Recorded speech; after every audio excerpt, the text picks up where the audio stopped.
নমস্কার বন্ধুরা, এই মুহূর্তে আপনারা দেখছেন আমাদের ভারত এক্সক্লুসিভ ইউটিউব চ্যানেল বাংলার বকেয়া ইস্যুতে নয়া মোড়। সরকারি কর্মীদের পদক্ষেপে চাপে পড়লেন মমতা বন্দ্যোপাধ্যায়। এই মুহূর্তের সবচেয়ে গুরুত্বপূর্ণ আপডেট, এই মুহূর্তের সবচেয়ে বড় ঘোষণা। কেন্দ্র সরকারি কর্মীদের সমহারে বকেয়া মহার্ঘ ভাতা প্রদানের দাবিতে দীর্ঘ কয়েক মাস ধরে আন্দোলন চালিয়ে যাচ্ছেন সরকারি কর্মীরা।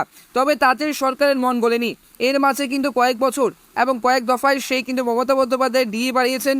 তবে তাতে আবার সন্তুষ্ট নন আন্দোলনরত সরকারি কর্মীরা। পশ্চিমবঙ্গ বিধানসভার বর্ষাকালীন সেই অধিবেশনে ডি ইস্যু নিয়ে কিন্তু রব হওয়ার আবেদন কিন্তু জানিয়ে বিরোধী দলনেতা শুভেন্দু অধিকারীকে চিঠি লিখল সংগ্রামী যৌথ মঞ্চ।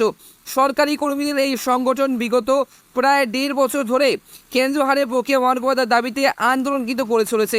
তাদের অনেকেই বিগত দিনে অনশনে কিন্তু বসেছিলেন, আর এবার সরাসরি কিন্তু রাজনৈতিক হস্তক্ষেপের দাবি করলেন তারা। এই মুহূর্তের সবচেয়ে বড় খবর, সংগ্রামী যৌথ মঞ্চের আন্দোলনকারীরা কিন্তু এখনও পর্যন্ত শহীদ মিনারের নিচে আন্দোলন করে রয়েছেন এবং ডির দাবিতে, কেন্দ্র হারে ডির দাবিতে যতদিন না পর্যন্ত সরকার, রাজ্য সরকার আন্দোলন করছেন কেন্দ্র হারে, ততদিন পর্যন্ত কিন্তু আন্দোলন চালিয়ে যাবেন ভাস্কর ঘোষের মতে। এই যে পশ্চিমবঙ্গ বিধানসভায় বর্ষাকালীন অধিবেশনে ডি ইস্যু নিয়ে কিন্তু রব হওয়ার আবেদন কিন্তু জানিয়ে বিরোধী দলনেতা শুভেন্দু অধিকারী চিঠি লিখল সংগ্রামী যৌথ মঞ্চ এবং সেই সরকারি কর্মচারীদের সংগঠন বিগত প্রায় 1.5 বছর ধরে কিন্তু কেন্দ্র হারে বকেয়া মহার্ঘ ভাতার দাবিতে আন্দোলন করে চলেছে। তাদের অনেকেই কিন্তু বিগত দিনে অনশনে বসেছিলেন, আর এবার কিন্তু সেই রাজনৈতিক হস্তক্ষেপের দাবি করলেন সংগ্রামী যৌথ মঞ্চের সদস্যরা। এর আগেও যে সংগ্রামী যৌথ মঞ্চের সভায় রাজনৈতিক নেতাদের দেখা দিয়েছে, সেই লেখাও দিয়েছে এবং চিঠি দিয়েছে, লিখিয়ে দিয়েছে, প্রমাণপত্র দিয়েছেন এবং বিজেপি, কংগ্রেস, সিপিএমের নেতারা সেখানে সেখানে গিয়ে সরকারি কর্মীদের ডিএ দাবিতে সমর্থক জানিয়েছেন। তবে এবার সংগ্রামী যৌথ মঞ্চ সরাসরি এক রাজনৈতিক নেতার দ্বারস্থ হলো এই ইস্যুতে সরব হওয়ার আবেদন জানিয়ে। এই আবহে বিধানসভায় ডিএ ইস্যুতে বিজেপি মমতা বন্দ্যোপাধ্যায়কে চাপে ফেলার চেষ্টা করে কিনা তা নিয়ে কিন্তু জল্পনা তৈরি হয়েছে এই মুহূর্তে। এর আগে শুভেন্দু অধিকারী যে নিজে আন্দোলনরত সরকারি কর্মচারীদের সঙ্গে দেখা করে সব ধরনের কিন্তু সাহায্য করে আশ্বাস দিয়েছেন। যে শুভেন্দু অধিকারী আন্দোলনরত আগেই কিন্তু কয়েক মাস ধরেই কিন্তু সরকারি কর্মচারীদের সঙ্গে আছেন এবং কর্মীদের সঙ্গে দেখা করেন, সেই কিন্তু এবং সব ধরনের সাহায্য করার কিন্তু আশ্বাস দিয়েছেন এবং শুভেন্দু দাবি করেছিলেন অমিত শাহ নিজে নাকি ডিএ আন্দোলনের উপরে নজর রাখছেন এবং সরকারি কর্মীদের প্রয়োজনে তাকে সবসময় এগিয়ে আসার নির্দেশ দিয়েছেন। এই পরিস্থিতিতে সংগ্রামী যৌথ মঞ্চ সরাসরি শাসক দলের বিরুদ্ধে কিন্তু আন্দোলন জোরদার করার জন্য শুভেন্দুর কাছে বার্তা দিল। সংগ্রামী যৌথ মঞ্চ সরাসরি শাসক দলের কাছে এবং বিরোধী দলনেতা শুভেন্দু অধিকারীর কাছে ভাস্কর বাবু এবং সমস্ত সংগ্রামী যৌথ মঞ্চের পশ্চিমবঙ্গের সমস্ত রাজ্য সরকারি কর্মচারীরা এবং জোরদার ধর্মঘটের কিন্তু আন্দোলনের আশ্বাস দিলেন শুভেন্দুর কাছে। এদিকে শুভেন্দুকে লেখা চিঠিতে সে সরকারি এবং কর্মীরা যে সব দাবি জানিয়েছেন তা হলো কিন্তু বিধানসভায় যেন 40% বকেয়া দিয়ে কেন্দ্র রাজ্য ফারাক মেটানোর দাবি তোলা হয়। ডিএ আন্দোলনকারীদের বিরুদ্ধে সরকার যেসব পদক্ষেপ করছে তা যেন কিন্তু ফেরানোর জন্য সরকারের ওপরে চাপ সৃষ্টি করা হয়।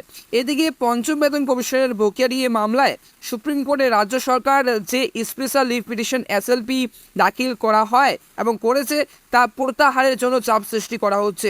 তবে শুভেন্দুকে লেখা চিঠিতে সরকারি কর্মচারীরা, পশ্চিমবঙ্গের সমস্ত সরকারি কর্মচারীরা, সংগ্রামী যৌথ মঞ্চের আহ্বায়ক ভাস্কর ঘোষ, সেই লেখা চিঠিতে শুভেন্দুকে সরকারি কর্মীরা যে সব দাবি জানিয়েছেন তা হলো বিধানসভায় যেন এবং রাজ্য সরকারি কর্মচারীদের, পশ্চিমবঙ্গের সমস্ত রাজ্য সরকারি কর্মচারীদের যেন 40% বকেয়া দিয়ে কেন্দ্র রাজ্য ফারাক মেটানোর দাবি তোলা হয়। মানে প্রশ্ন হচ্ছে যে রাজ্য সরকারিরা যে 14% হারে ডিএ পাচ্ছেন এবং ফারাক কিন্তু কেন্দ্র সরকারি কর্মচারীদের 32%, সেই 32% বকেয়া দিয়ে বিধানসভায় যেন 32% বকেয়া দিয়ে কেন্দ্র রাজ্য ফারাক রয়েছে মেটানোর দাবি তোলা হয় এই 32%। এবং এটাও জানিয়েছেন যে 40% তা কিন্তু বিধানসভায় যেন 40% বকেয়া দিয়ে কেন্দ্র রাজ্য ফারাক রয়েছে সেই মেটানোর দাবি তোলা হয়। ডিএ আন্দোলনকারীদের বিরুদ্ধে সরকার যেসব পদক্ষেপে সেই করেছে পদক্ষেপ করেছে তার যেন কিন্তু ফেরানোর জন্য সরকারের ওপরে চাপ সৃষ্টি করা হয়। কেন্দ্র সরকারি কর্মচারীরা কিন্তু 54% বর্তমানে ডিএ পাচ্ছেন এবং রাজ্য সরকারি কর্মচারীরা কিন্তু 14% ডিএ পাচ্ছেন। এবার 1 জুলাই থেকে তারা কিন্তু 18% কার্যকর হবে শুধু 1 মাসের জন্য, এবং জুনেই সেই কিন্তু 18% ডিএ পাবেন। সুপ্রিম কোর্টের রাজ্য সরকার যে স্পেশাল পিটিশন দাখিল করেছে তা প্রত্যাহারের জন্য কিন্তু চাপ সৃষ্টি করা হোক, এই নিয়ে কিন্তু আন্দোলন করছেন তারা। এবং এর আগে যে শুভেন্দু অধিকারী নিজে আন্দোলন কর্মচারীদের সঙ্গে দেখা করে সব ধরনের কিন্তু সাহায্য করার আশ্বাস দিয়েছেন। তবে এটাও বলেছেন যে অমিত শাহ নিজে নাকি ডিএ আন্দোলনের পশ্চিমবঙ্গের সমস্ত রাজ্য সরকারি কর্মচারীদের দিকে ডিএ আন্দোলনের দিকে কিন্তু এবং ডিএ আন্দোলনের উপর নজর রাখছেন এবং পশ্চিমবঙ্গের সমস্ত রাজ্য সরকারি কর্মচারীদের বা কর্মীদের, সরকারি কর্মীদের প্রয়োজনে তাকে সবসময় এগিয়ে আসার নির্দেশ দিয়েছেন। এই পরিস্থিতির সংগ্রামী যৌথ মঞ্চ শাসক দলের বিরুদ্ধে কিন্তু আন্দোলনের সেই জোরদার করার জন্য শুভেন্দু কাছে বার্তা দিল এবং শুভেন্দু অধিকারী বলেন যে আমি আপনাদের সাথে রয়েছি, আপনারা কিন্তু জোরদার এবং ধর্মঘট করে থাকেন এবং আমরা আপনাদেরকে সংগ্রামী যৌথ মঞ্চের এবং কেন্দ্র হারে ডিএ দাবিতে কিন্তু আন্দোলন এবং চালিয়ে যেতে বলবো। আমরা আপনাদের সাহায্য করব, সাথে রয়েছি, পাশে রয়েছি।